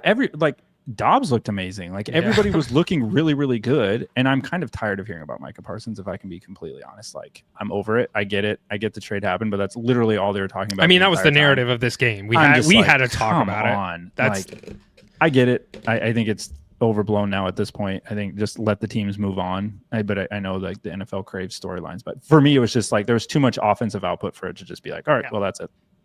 The only argument against changing the overtime rules in a significant way, because I know they've altered them slightly here and there for the playoffs and whatever. Everybody knows what needs to happen. They need to eliminate ties from professional sports in general, but especially football. They need to eliminate ties. It should not be an option. And there are some people who are like, well, we can't go to college because then all the records are going to be broken. It's like, okay, good. Who cares? Like you can have a pre-rule change and a post-rule change record book if you want. But like, who cares? What matters is the product on the field. The NFL wants an exciting product. The fans want an exciting product. And you know what's not exciting at all is staying up till fucking midnight to watch a tie. That's so stupid. It's unbelievable that the NFL is allowing this to happen. That was the worst part. It went so long. And just even when the game ended, that was probably the funniest ending to a game because everybody was walking off the sidelines like, all right. Well, that was good. I guess good game. We'll see ya. Like you couldn't celebrate anything. You couldn't be mad about anything. You couldn't celebrate anything. It was the most like anticlimactic end to like a very. They need to have a game. a gun duel, like a walk 10 yards, draw your weapons, turn and fire on each other. Here's what blows my mind the most. In the same weekend, we lost to Europe in the Ryder Cup, and then we watched America's team just walk off the field with a tie. Yeah. Like this is like the communists won this weekend. True. And we want to have and we want to have all our football games overseas. We're just doing everything. What the fuck is going? This is Stalin's dream. Like we are just the Iron Curtain is taking over everything. I'm going to say go storm Normandy and take Omaha Beach for us to do this shit all in one weekend. I agree, Scotty. I'm with you. I'm okay with the tie because I hate both these teams and it's going to screw up everything for either one of them. So I hate the Cowboys. True. Don't really like the Packers. So I'm actually if it was any other team, I'd probably be on board. But it's like I don't like either of these teams, so it's going to screw up your guys' record. Yeah, let's put a pin in this too, because like the end of the season, if the Packers are fighting for that 1 seed and they don't get it because of this tie, that was my immediate takeaway. Fucker. If and I think that's a really high chance for that to happen. I think I think watching this game, I had the Packers whooping ass on the Cowboys. Like going into this game, I was like, the Packers are going to win this game pretty handily. They didn't, obviously. They tied. But this made me go back and really think about that Lions game week 1. And I'm like, okay, that's a non-factor. Like the Lions are the best team in the North, which is Scotty's been telling us this since week 1 when we were sitting here having this conversation. He's like, it's still the Lions. Don't freaking sweat it. This game right here really cemented that for me. And I was like, okay, yeah, Scotty's right. Like it is, the Lions are the team to beat. It looks that way. Yeah. That was my takeaway. It's only week 4. A lot of things can change. But also we've also said that every team in this division is good. I'm not. I'm still firmly saying it, but I'm saying that, in 3 weeks we could be talking shit on Scotty for saying this. Well, and the Packers, the funny thing is the Packers put up all these points and they're still getting weapons back. Like they'll be getting a few of their wide receivers back that are coming back from injury this season too. So it's interesting how this look. I think for the Packers, I think the alarming thing is you lose to the Browns, you tie the Cowboys, but then you go on this run where, apologies, slaps, but you get the Bengals, Cardinals, Steelers, Panthers before you play the Eagles at home. So I think there's opportunities for this team to get themselves right, but it is. I think it was stupid. That was so dumb. It was such a nothing to watch that whole game. Everybody's scoring touchdown. Everybody's making miraculous plays. And you're like, all right, well, nobody actually wins. And you're like, what was this? It's exactly the same as when they changed the overtime rules in the playoffs because of the Josh Allen or the Chiefs-Bills game. It felt the same way. It was just back and forth, and then all of a sudden it's just over. It's just over. I still think this version of overtime rule is better than where, you win the coin flip, you get a touchdown, you win. Like I like this version better. You just needed a field goal. It was the first team to score. So the Cowboys would have just won that game anyways because they got in field goal range first. Yeah. That was it. That would have been it. We're sitting here bitching about the overtime rules. I agree. I like the college rules way more. I think it would be great. However, this is still better than that version where they do a coin flip and whoever wins the coin flip almost is guaranteed to win. Yeah, the only other thing I'll say is I think Dak is playing really, really well. And this Cowboys team scored a ton of points on a Packers offense or a Packers defense without CeeDee Lamb, which I don't know how that's going to play out for them in moving forward. But if the Cowboys can keep up this level of offensive gameplay, like you can weather the storm on your defense a little bit. Can I ask you guys a personal question? Sure. I'd say about 3 inches, maybe 4 at best. Okay. All right. Okay, but the second one is I've got Dak Prescott in a lot of fantasy leagues because I stacked him with CeeDee Lamb. I decided to bench him prior to this game because I assumed this offense was going to be fucking ass. I assumed it was going to be terrible. So obviously that was a terrible mistake. But do we really expect Dak Prescott to be a usable fantasy option without CeeDee Lamb consistently? Or is he just depends on the matchup? Because I was in the same boat that you were in, and I had Dak Prescott, I had the Lamb stack, I dropped Dak. I think it's going to be inconsistent, and I think for fantasy football specifically, at least this is my mentality as somebody who's looking at Dak on the waiver wire. If I got the bench depth and I can grab him because I have a bunch of scrubs, okay, not a bad bargain. But depending upon who your other quarterbacks are, I'm okay leaving him there because I don't expect this level of consistency on a weekly basis. I could be wrong on that. I mean, George Pickens looked freaking electric. But I think if I was a betting man, I think it's going to be those weeks where you don't play him, he's going to go off. And the weeks when you do play him, he's going to finish with 11 points. I've got him in 2 leagues, and I accidentally didn't bench him in one of the leagues and obviously benefited from that. So I'm thinking maybe I'll just switch back and forth depending on the league. One league I'll start him, the other league I won't, and then I'll be happy or sad every week. I think, going back to last week's episode, vibes. You just got to go vibes. Just go vibes. Yeah. In one league I got good vibes, one league I got bad vibes. I think this was his Super Bowl. Like, as silly as that is to say, I genuinely, I think this game for the Cowboys was like, we got to go out and showcase, like, it's okay that we moved on from Micah. And I know you're tired of talking about that, Alan, but I think that has a small little blurb of truth in there. Is like, they really wanted to showcase who they were and like make it seem like it was okay for them to move on. So let's make us move on here. Let's do Monday night preview and get the heck out of here. So we've got 2 games. This is bullshit. I said this last week. I'm going to say it again this week. So stop giving us 2 Monday night football games. On the heels of a tie. This is just everything that's wrong. It continues. Roger Goodell, do not take 16 games overseas next year, and just stop. Just please stop giving us multiple Monday night football games. Have a halftime show where they speak English, damn it. Fuck. It just keeps piling on. Jesus. Oh, my God. Okay, Jets, Dolphins. Dolphins are 2.5-point favorites here. I think this game has just started, has it not? Yeah, we kicked off. Yeah. I don't know what the current score is, but who we have winning this game, gentlemen? Give me the Dolphins. Are they already up? No, they're not up. It's still zeros. Just give me the Dolphins. I think there's enough weapon. The Dolphins will figure something out at some point, so I'm just going to keep saying the Dolphins until they do. Yeah, I tend to agree with that. I think Justin Fields can have a good game any week, but the Jets are just capped on offense, and the Dolphins are not capped on offense. So if the Dolphins show up, they can put up a ton of points against almost anybody. Okay, I'm going to take the Jets. Scotty, last week you and the Lions-Ravens Monday Night Football game, you took the Ravens, and I was pretty sad as a Dan Campbell now truther. You've converted. I would never say anything like that. But no, I definitely put words. I believe my exact words were, I don't have a strong feeling about this game. I guess I'll take the Ravens. That actually, that's hedging verbatim. Your bets in real life. That's what it is. I think that was verbatim. I'm going to take the Jets here. I think the Dolphins are. I agree with you. I think weapons wise, the Dolphins have a lot more weapons. I just feel I got something feeling in my little loins down low. I think the Jets are going to get spicy here. It's only a 2.5-point spread. This game could go either way. That's true. The second game here, we've got Bengals, Broncos. Broncos are 7.5-point favorites. Obviously, Joe Burrow's not here. Jake Browning has literally made me want to jump off the Bellevue Bridge. So who do we have winning this game? A very specific bridge to jump off of. I do too. Why is it still a toll? I mean, the Broncos should win. They're at home. They have a really good defense. I think Browning's going to struggle against that secondary. I think the Bengals are going to get very frustrated this game. I expect it to be low scoring because I was going to ask that question. It's going to be like a 17-10, 17-6 feel to me. It's just kind of like I don't think anybody's getting over 20, which I could probably be very wrong, but I think I would agree. I had that same mentality that you did, so I'll ride that. I think primetime Bo Nix, he's been struggling a little bit on offense. This is a team that they should smoke. I think this might be a Broncos lay the fucking pipe game. I think this might be a 34-35 point Broncos performance against a Bengals team that's going to turn the ball over a bunch and really struggle. Okay.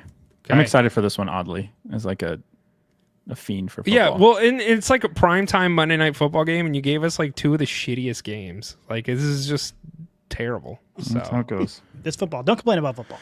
You're right. I shouldn't do that. Thank you for putting me in check there because we're in football season, and this is what we dream about and what we talk about all offseason to get to this point. So, all right, that's it. Gentlemen, let's get the heck out of here. Before we do that, have to give a shout out to our sponsor for the show, Burger King. Go get yourself a barbecue brisket Whopper from your nearest Burger King. They are absolutely delicious. Once again, barbecue brisket Whopper. Gentlemen, let's get the hell out of here. We are out.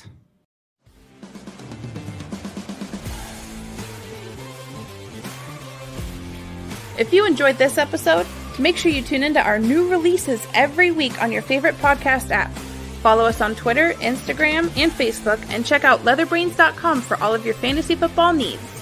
And remember, Brainiacs, a championship should be more than a fantasy.